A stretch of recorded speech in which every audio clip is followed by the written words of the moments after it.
karena memang bodohnya itu udah nggak ada obat lagi, atau memang cucunya orang Inggris ini sama sekali nggak bisa bahasa Inggris ya, dia seperti nggak paham ya bahwa poin ketiga itu menampar muka dia sendiri yang mempertanyakan kenapa FIFA itu kemudian berbalik gitu, berubah gitu. Karena apa? Ini artinya udah jelas gitu ya, udah jelas. Through this process, melalui proses ini, NRD itu tidak dapat menemukan kembali catatan kelahiran yang asli. Bayangin, ada 7 pemain bola, 7 harimau hama jadi-jadian, itu semuanya nggak bisa ditemukan catatan kelahiran yang aslinya gitu. Dan kemudian yang ditulis tangan ya, khusus hal ini yang ditulis tangan dari arsip sejarah, dari arsipnya mereka gitu. Oleh karena itu, sesuai dengan praktik administrasi saat ini, NRD menerbitkan, jadi itu NRD-nya yang menerbitkan salinan resmi berdasarkan bukti yang diajukan bahwa suatu kelahiran telah terjadi.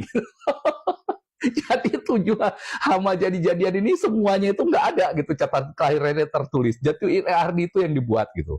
Nah, kalau dia berurusan dengan rakyatnya sendiri ya kita udah tahu namanya tipe M di Malai Desa IQ 15 ringgit, ya percaya aja gitu, ada 7 orang wajar itu ya, 7 orang itu kebetulan hilang semua catatan kelahirannya yang tertulis ya, kebetulan 7 orang itu dibuat catatannya sama NRD sendiri gitu kan.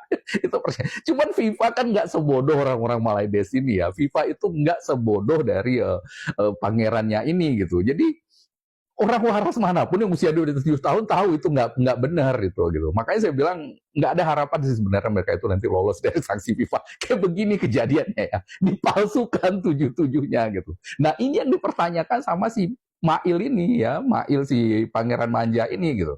Dan dia buat itu karena kebodohan yang kayak begini, yang dia tampar mukanya sendiri ini, rakyatnya yang memang nggak bisa berpikir, nggak punya nalar gitu ya, itu cuma 15 ringgit itu menyerang Indonesia, merendahkan presiden ke-8 kita, merendahkan presiden pertama kita Soekarno gitu.